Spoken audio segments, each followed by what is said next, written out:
যুদ্ধের সংঘাতে অস্থির 2025 গ্লোবাল পিস ইন্ডেক্সের সমীক্ষা বলছে কোনো এক বছরে রাষ্ট্রে রাষ্ট্রে এত সংঘাত দ্বিতীয় বিশ্বযুদ্ধের পর আর দেখা যায়নি।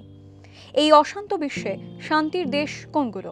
বাইরের সংঘাত, অভ্যন্তরীণ নিরাপত্তা, সেনার খরচ সহ মোট 23টি সূচক খতিয়ে দেখেই তৈরি শান্তি সূচক। চলতি বছর তালিকায় প্রথম 5-এ আছে কোন সূচকে এগিয়ে প্রথম 5 দেশ? আইসল্যান্ড, বৈশিষ্ট্য রাতে নিরাপত্তা, সুরক্ষিত শিশুরা। আয়ারল্যান্ড, বৈশিষ্ট্য সামাজিক নিরাপত্তা, অতিথিবৎসল। নিউজিল্যান্ড, বৈশিষ্ট্য সন্ত্রাস নিয়ন্ত্রণ, বিপদে পড়শিদের পাশে পাওয়া। অস্ট্রিয়া, বৈশিষ্ট্য জনকল্যাণে জোর, অতিথিদের নিশ্চিত নিরাপত্তা। সিঙ্গাপুর, সামাজিক সুরক্ষা, তৃতীয় লিঙ্গ নিয়ে ছুঁতমার কাটছে। শুধু যুদ্ধবিগ্রহ না হলেই যে দেশ শান্ত তা নয়, ইঙ্গিত দিচ্ছে প্রথম 5 দেশ। এই তালিকায় ভারত কোথায়?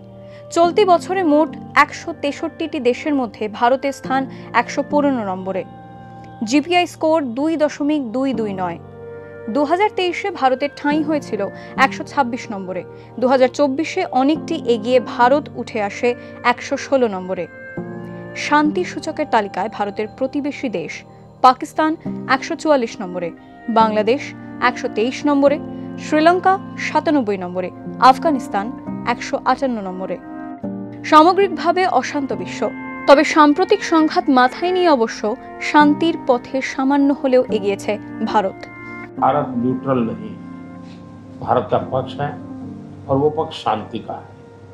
हम शांति के हर प्रयासों का समर्थन करते हैं और हम शांति के हर प्रयासों के साथ कंधे से कंधा मिला करके खड़े हैं। फॉलो करुन आनंदबाजार.com।